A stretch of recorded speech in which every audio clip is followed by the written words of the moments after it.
Peter and Ted were very close friends, but they were poles apart in their beliefs. Peter was a non-believer in God, whereas Ted was an ardent Christian, going to church and praying regularly. So one day, Peter asked, Ted, tell me, what have you gained by praying so religiously every day of your life? After a brief pause, Ted replied, nothing, my friend. Perhaps I have gained nothing. My prayers are not answered in gaining something, but in losing. I have lost my greed, my ego, and ungratefulness. I have also lost my narrow vision to think only for myself and my family. President Ravi, First Lady Vanati, President-elect John, Judy, and you all, my friends. In Rotary also, in giving we receive. We profit most by serving the best, by giving my time, my thoughts, my efforts, my heart and soul to Rotary. I find myself the gainer. President-elect John, I'm grateful to you for the honor you have given me to share my Rotary journey as a spouse, its highs and lows, my joys and rewards, what I gained and what I lost. Now, with utmost humility, I invite you, dear spouses, to please step into my shoes for a few minutes and experience this great adventure in service called Rotary. My husband Raja joined Rotary at a fairly young age. The excitement and demands of married life and motherhood were so overwhelming that I was hardly ready for Rotary. What was there in it for me? All I knew of Rotary at that time was routine meetings and boring speeches. Nothing exciting at all. And then, one fine day, Raja was nominated the district governor. Was I happy? Can't really say.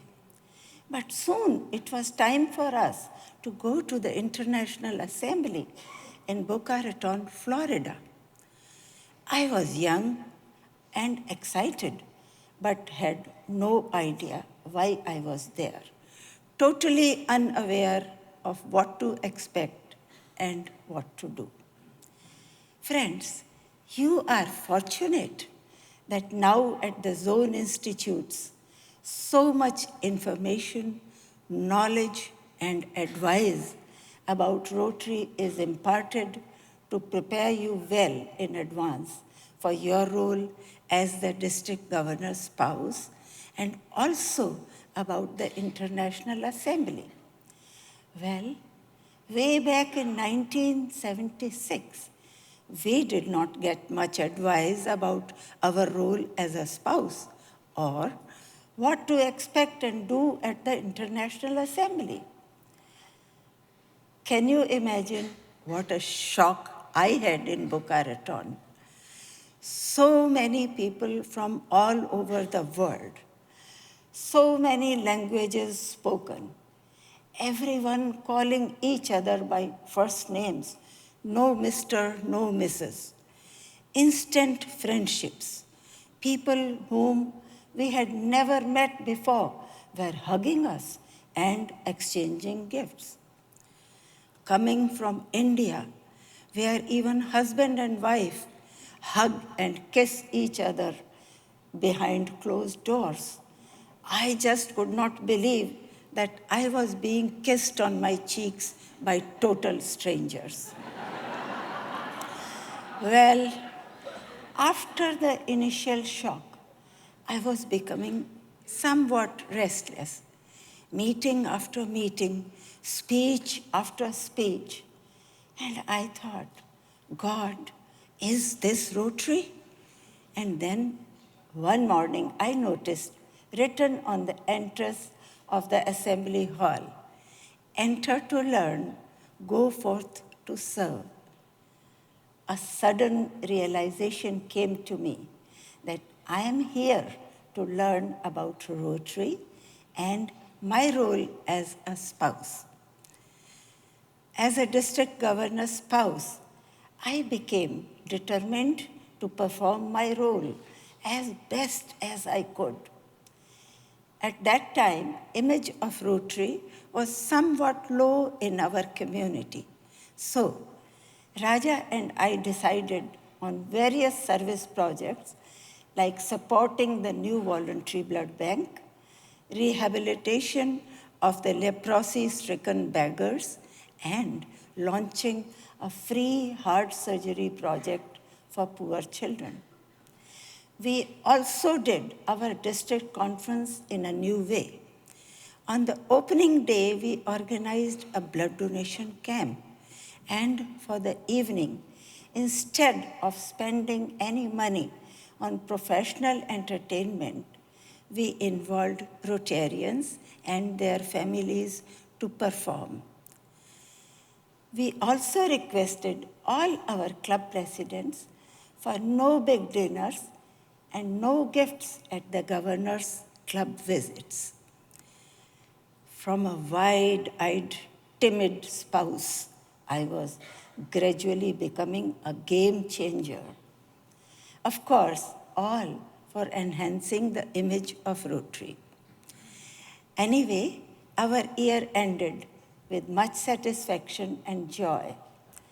Time moved on, and Raja was nominated RI Director. Now our life started moving at a very fast pace, as if we were caught in a whirlwind.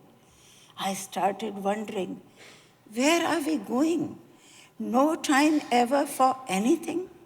Rotary first, Rotary last. Did I marry him for this? In the midst of all my doubts, just when I was feeling low and disillusioned, a very bright ray of inspiration dawned on me. Inspiration sometimes has funny ways to come in our life. Can you get inspiration from watching mending of torn stockings? Well, I did. How? Let me share one of my most memorable experience in Rotary. In 1982, when Raja was director of Rotary International, we were picked up from our hotel in Evanston by a Rotary couple, District Governor-elect Bill and Miriam Cable, to drive us to their district conference in Indiana, USA. As we drove, Miriam pulled out a torn stocking from a bag and started mending it. One done, she pulled out another. That done, a third one. All through our journey of 4 hours, she kept on mending countless torn stockings. I thought, this woman was either crazy or stingy or both. During the conference, I noticed that both of them did not join for the conference meals. They brought their own fruit and sandwiches. Again, I thought, how weird they are. On the night of the conference, there was a fire alarm, and we all, the hotel guests, rushed out of the building. But There was no sign of Bill and Miriam. Next morning, when I asked Miriam, "Did you not hear the fire alarm last night?" She said, "Oh, yes, we did. But I was collecting all the important Rotary papers of Bill. If they got destroyed in the fire, how would Bill be ready for his governorship?" What commitment, I thought. She indeed is a unique spouse. Friends, this is just an example to show to what extent a Rotary spouse can go. I'm certainly not suggesting you to risk your life to save your Rotary papers. But the story doesn't end here. Now, friends, hold your breath for a moment. The couple, Miriam and Bill, made a gift of all of their estate, US dollars 1.6 million, to the Rotary Foundation during the year Raja was RI president. The day they came to Raja's office and announced their gift, everything changed for me. Inspiration came to me in such an unexpected manner from Miriam and Bill, who I thought were pinch-fisted misers, turning out to be an epitome of generosity, and what a great example in simple, frugal living and big giving. I felt humbled. I felt inspired. My inner voice started urging me to do something more worthwhile with my life. Soon, Raja and I decided to dedicate ourselves, our time, our thoughts, our hearts, and our money for the good of others. So far, look beyond yourself was just a Rotary theme for me. Our real journey of looking beyond ourselves started with the program Serving Beyond Borders, opening the doors of unlimited service opportunities. Life started afresh for me at the age of 63 by serving in over 30 medical missions spanning over 17 years in Africa, Cambodia, and India, touching thousands of lives and transforming my life.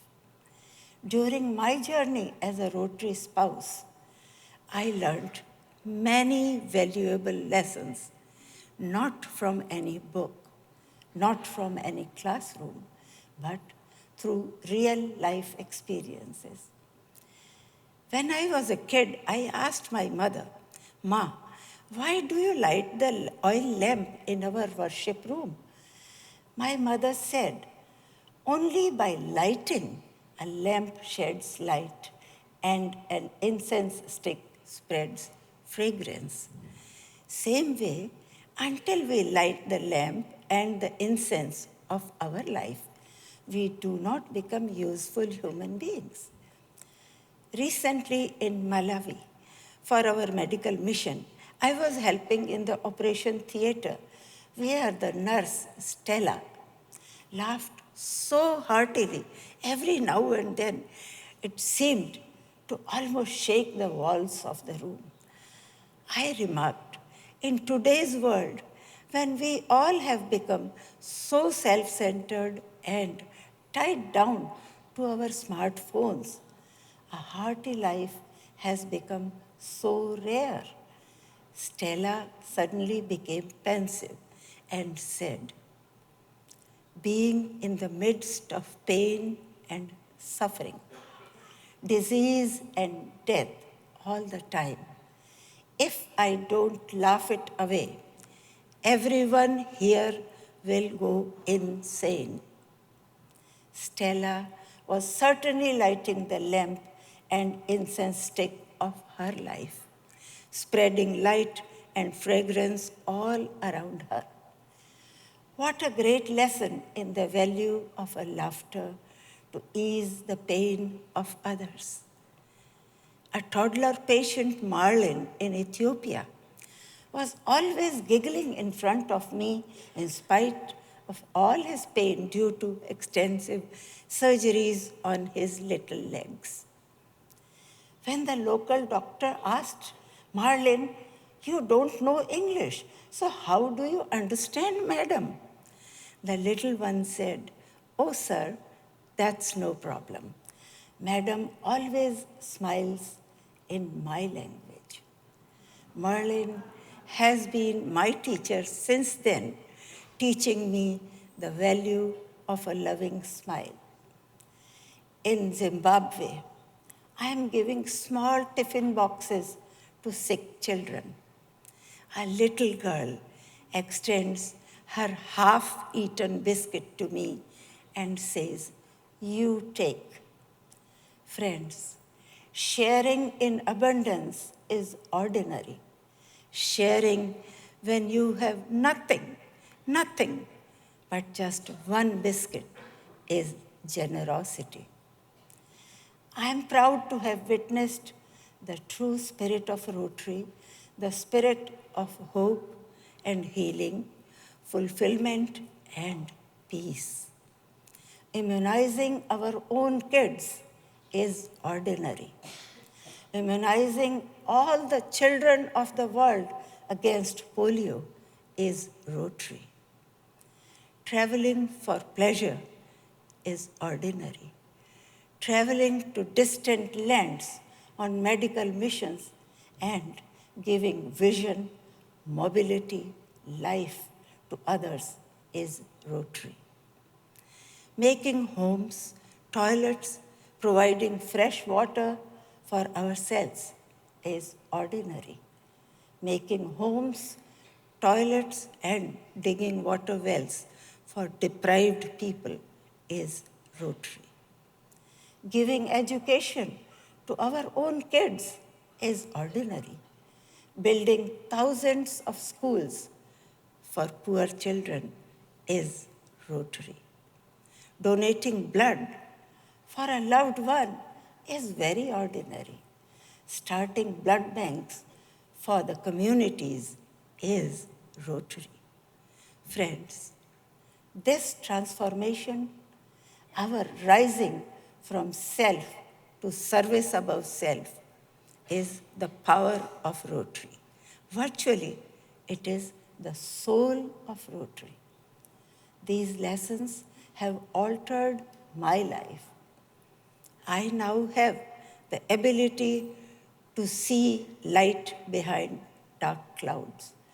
I now have the ability to say yes in the midst of all odds. I have learned to expand the circle of my love to universal love. And now, coming back to where I started from.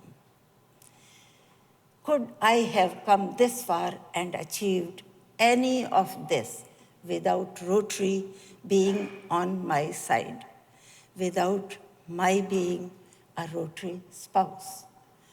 Could I have gone to Africa year after year on more than 30 medical missions and touch, heal, transform so many lives, including my own, without being a Rotary spouse? Now, as a Rotary spouse for over half a century, and on the other side of 80, I am neither tired nor retired. Strength comes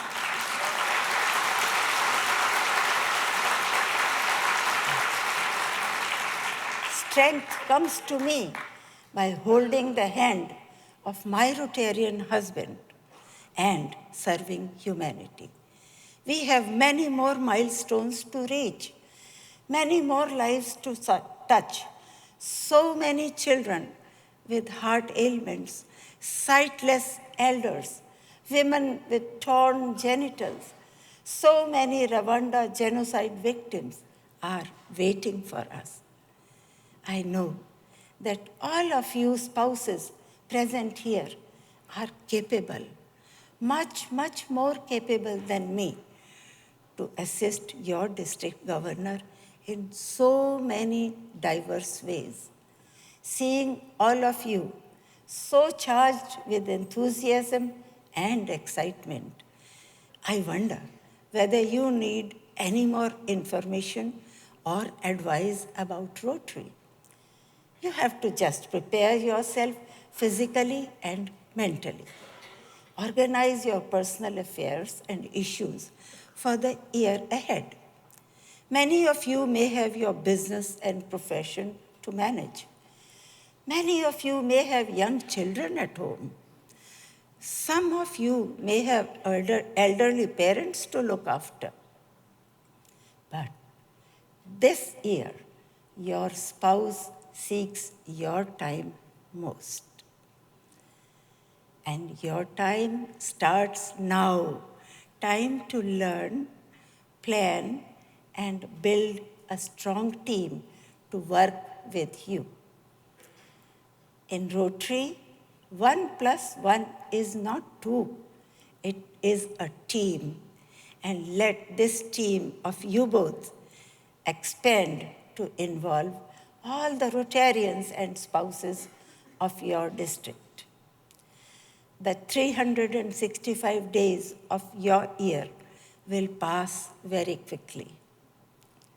So enjoy every day, every event, every club visit, meeting as many people and making as many friends as you can.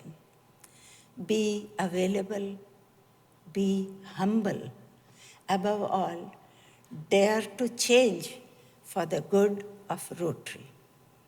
I am convinced that the support, understanding, intuition, and help the governors get from you, the spouses, will assure the success of their term. You will be the only one who can give constructive criticism for better performance, console in the hour of disappointment, inspire to reach great heights, and yet keep them humble. And who but you would have the courage to tell the DG that his or her jokes are not always funny?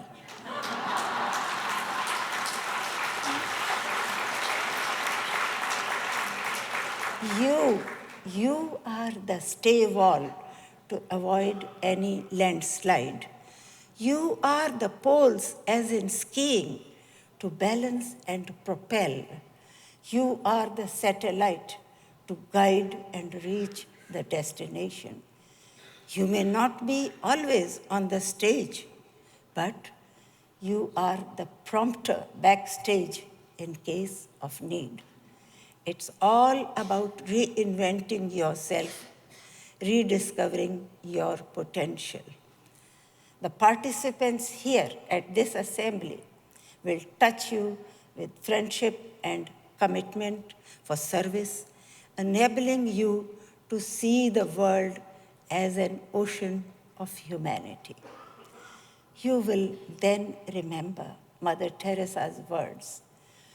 What you give may be a drop in the ocean, but without that drop, the ocean will be incomplete. Rotary will give you that identity, the identity of the mighty drop. Friends, it is now time to hold the hands of your district governor and go forth to serve. You are Rotary, Rotary serving humanity. Thank you.